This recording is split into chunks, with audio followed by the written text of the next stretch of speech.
आखिरकार भारत और भारत के नीति निर्धारक गहरी नींद से जागते दिख रहे हैं। कल खबर निकलकर सामने आई थी कि चीन के अंदर पाकिस्तानी पायलट्स ने J-31 लड़ाकू विमान की ट्रेनिंग शुरू कर दी है, जो कि एक स्टेल्थ लड़ाकू विमान है। और ये खबर भारत के लिए किसी सदमे से कम नहीं थी। यहां तक कि आप जानकर हैरान होंगे कि पिछले 24 घंटों में भारत के डिफेंस सर्कल में और भारत के डिफेंस से जुड़े हुए लोगों में लिटरली खलबली मची हुई है। इस बात से इनकार नहीं किया जा सकता, क्योंकि J-31 कोई नॉर्मल जेट नहीं है, ये एक स्टेल्थ लड़ाकू विमान है। और मुसीबत की बात यह है कि भारत के पास इसे टक्कर देने के लिए इस प्रकार का कोई भी लड़ाकू विमान नहीं है और आने वाले काफी लंबे समय तक होगा भी नहीं। लेकिन अच्छी बात यह है कि यह खबर देखकर भारत के नीति निर्धारकों की नींदें और हवाइयां दोनों उड़ी हुई हैं, क्योंकि उन्हें पता है कि J-31 की ट्रेनिंग शुरू होने का मतलब यह है कि कुछ ही समय के अंदर चीन इस लड़ाकू विमान को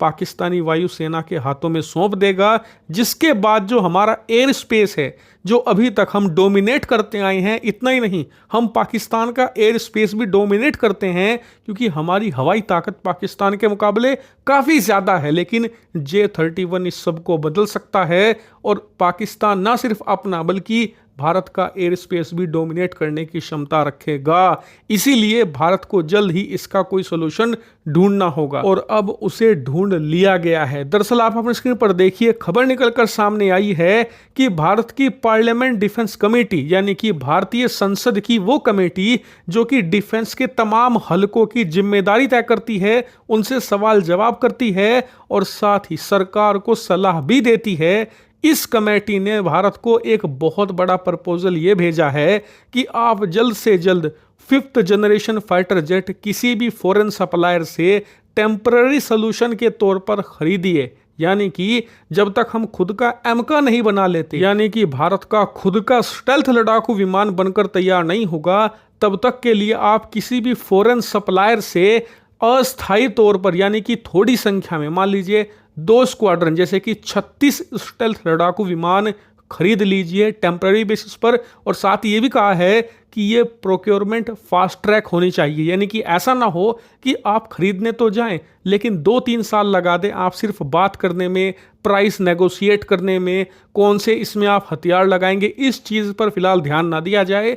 असली टारगेट ये हो कि जल्द से जल्द 5th जनरेशन फाइटर जेट खरीदें, तुरंत उसे अपनी वायुसेना में शामिल करें। और साथ ही ये भी कहा गया है कि जो एमका का निर्माण कार्य है उसे भी रैपिड रफ्तार से अब बढ़ाया जाए, उसमें कतई डिले ना हो, क्योंकि अगर एमका डिले हो गया तब हम चाहे दूसरे देश से कितने भी स्टेल्थ लड़ाकू विमान खरीद लें वो कम ही पड़ेंगे, क्योंकि हमारा एक पड़ोसी देश है चीन, जिसकी प्लानिंग है 2030 तक 600 स्टेल्थ लड़ाकू विमान भारतीय सीमा पर खड़े करना। दूसरा देश पाकिस्तान है, जिसका टारगेट है 100 स्टेल्थ लड़ाकू विमान 2035 तक हमारी सीमा पर खड़े करना। अब आप खुद सोचिए कि 700 स्टेल्थ लड़ाकू विमानों का मुकाबला आप 30-35 से कैसे करोगे। इसीलिए ये टेम्पररी सोल्यूशन होगा कि 36 की संख्या में खरीद लिए जाएं, क्योंकि 36 काफ़ी होंगे। आने वाले 6-7 सालों तक हम चीन पाकिस्तान दोनों को शानदार टक्कर, बल्कि ये कहिए कि इनके एयर स्पेस को डोमिनेट कर पाएंगे। कि चीन पाकिस्तान के स्टेल्थ लड़ाकू विमानों की क्वालिटी अभी 100% तक नहीं पहुंची है, लेकिन अब से 6-7 सालों के बाद वो 100% पर पहुंच जाएंगी। लेकिन अगर हम एक अच्छा स्टेल्थ लड़ाकू विमान खरीद लेते हैं तो दोनों देशों को बड़ी आसानी से हरा सकते हैं, बल्कि इन्हें दबा कर रख सकते हैं।